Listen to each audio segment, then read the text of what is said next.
नमस्कार, आप देख रहे हैं विमर्श न्यूज। मैं हूं आकाश आपके साथ। अभी हम बुद्धा स्मृति पार्क के समीप खड़े हैं। एक मार्च निकाला गया है जो जीपीओ गोलंबर पटना से शुरू होकर बुद्धा स्मृति पार्क पर खत्म हुआ है। यह मार्च जन अभियान समेत उसके घटक दल जो 9 संगठन है उनको द्वारा निकाला गया, जो पटना के सामाजिक काम में लिप्त रहते हैं। ये पिछले 30 साल से सामाजिक काम करते हैं और विभिन्न जगह जुलूस, सभा, साथ में बड़े बड़े बैनर के तहत काम करते हैं। तो इसमें बहुत सारे संगठन जैसे CPIML हो गया, सरवारा हो गया, बिगुल संगठन हो गया, जलमुक्ति संघर्ष वाहिनी हो गया, CPIML हो गया और कुछ लेफ्ट संगठन भी शामिल हैं। आज हमारा मुख्य ये मुद्दा है यहाँ कि बीजेपी ने 146 सांसदों को निलंबित किया है लोकसभा से, और लोकसभा से निलंबित करने के बाद इनका यहाँ जुटने का मुख्य कारण फांसीवाद और नाजीवाद की तरह ऐसा कुछ करना जिससे कि जो भी विपक्ष जो है वो एकजुट ना हो पाए, और ऐसे ऐसे विधेयक पास कराना जिससे बहुत दिनों तक संसद में कुछ कार्य नहीं हो और संसद भंग रहे। अभी आकाश जी से बात करेंगे। बिगुल दस्ता के जो सदस्य हैं और अध्यक्ष हैं बिगुल दस्ता के, उनसे बात करेंगे। आकाश जी, अभी भाजपा की सरकार ने जिस तरीके से हम लोग देख सकते हैं कि विधेयक लाने का काम कर रही है, यूट्यूबर पे बैन कर रहे हैं, एक तरह से वो कंट्रोल करेगी कि आप यूट्यूब चैनल पे क्या डाल सकते हैं। यानी कि सीधी सी बात है, जो सरकार को अच्छा लगेगा वो रहेगा, जो नहीं अच्छा लगेगा वो नहीं रहेगा। तो आपसे एक प्रश्न यहीं पे बनता है कि ये तो टेलीविजन में क्वेश्चन क्यों नहीं हो रहा है? मतलब उसको वो क्या सही में गोदी मीडिया हो गई? गोदी मीडिया हो ही गई है, गोदी मीडिया तो है ही, अब तो उससे और भी आगे चली गई है। अभी तमाम कहते हैं ना पाप का घड़ा भर जाना, तमाम लिमिटेशन को क्रॉस करने के बाद और जनता का भी भरोसा अब टूट रहा है, और प्रिसाइसली यही डर है उनको कि कहीं जनता का भरोसा अब टूट नहीं जाए। क्यों? क्योंकि निश्चित तौर पर विपक्ष अगर एकजुट हुई है, आप देखिए मोदी सरकार को 2019 में कितने % वोट मिले थे? कुल आबादी का 33% वोट मिला था, है ना? 33% वोट, यानी कि उसके बाद भी 60 से ज्यादा ऐसे प्रतिशत आबादी है जो भाजपा को वोट नहीं डाल रही है। तो ऐसे में क्या है कि अगर तमाम विपक्ष एकजुट होगी तो 60% वोट विपक्ष को मिलेगा।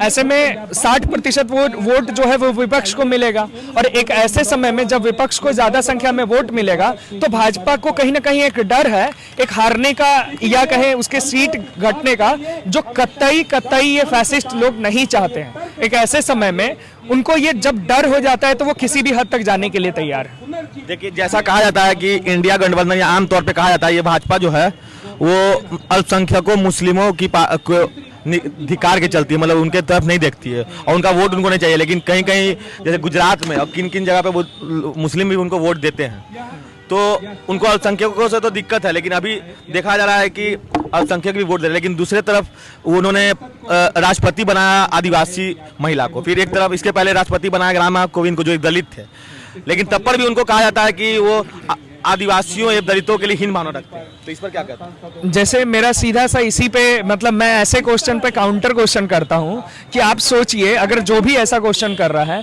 सीधी सी बात है, इंदिरा गांधी देश की जब प्रधानमंत्री थी तो क्या इस देश की सारी नारियों का उत्थान हो गया था? नहीं हुआ था। कोई एक नेता, कोई एक दलित कई सारे नेता शुरू से आए हैं, तो क्या मतलब दलित का डिस्क्रिमिनेशन नहीं होता है इस देश में? इसका मतलब यह है कि आप किसी एक पर्टिकुलर को, जिसको हम लोग कह सकते हैं पपेट बना करके भेज दें ताकि उनको वोट लेना है, असल मायने में उनकी स्थिति क्या होती है?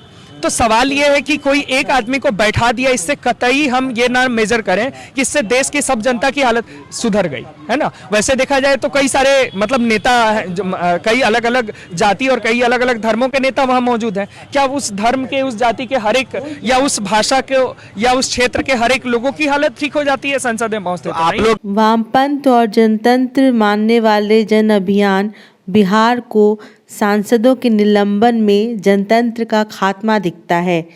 जनतांत्रिक और क्रांतिकारी संगठनों के मोर्चे जन अभियान बिहार में बुद्धा स्मृति पार्क तक प्रोटेस्ट मार्च के बाद एक सभा का आयोजन किया।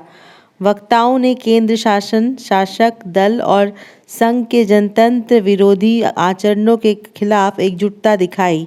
अब तो राम राज है, तो अब क्यों ज्यादा हत्याएं हो रही है, अब क्यों ज्यादा बलात्कार हो रहे हैं? अभी तो महागठबंधन का राज, बिहार की बात, राम राज्य तो है वो लोकसभा में, लेकिन राज विधानसभा में। यूपी की मैं बात कर रहा हूँ कि यूपी में तो आप कह सकते हैं।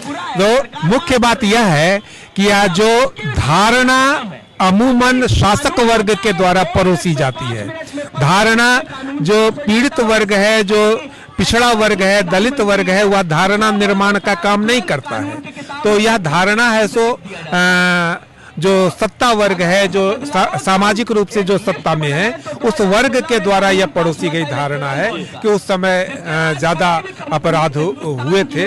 और अपराध यह भी देखना है कि इस अपराध में सम्मिलित कौन सा वर्ग था, कि वह क्या दलित वर्ग था जो सप्रेस्ड क्लास था वह अपराध कर रहा था, या खाए पिए लोग, या उच्च वर्ग के लोग, या जो समृद्ध वर्ग के लोग हैं वे अपराध में शामिल थे। यह महत्वपूर्ण बात है, तब आपको उस सोशल साइकोलॉजी को ठीक ढंग से समझने में मदद मिलेगी। तो इस तरह के न्यूज में बने रहने के लिए आप देखते रहे। अगर आपको इनके विचार कैसे लगे ये कमेंट बॉक्स में बताएं। तब तक के लिए विदा लेते हैं, धन्यवाद। आप फेसबुक पे देख रहे हैं तो फॉलो करें, लाइक करें हमारे चैनल को जाकर के फेसबुक पेज पर। अगर यूट्यूब पे देख रहे हैं तो सब्सक्राइब करें, बेल आइकन दबाएं क्या, ताकि आपको सारा नोटिफिकेशन हमारा मिलता रहे। तब तक के लिए विदा लेते हैं। कैमरा पर्सन प्रियांशु के साथ मैं आकाश, विमर्श न्यूज पटना।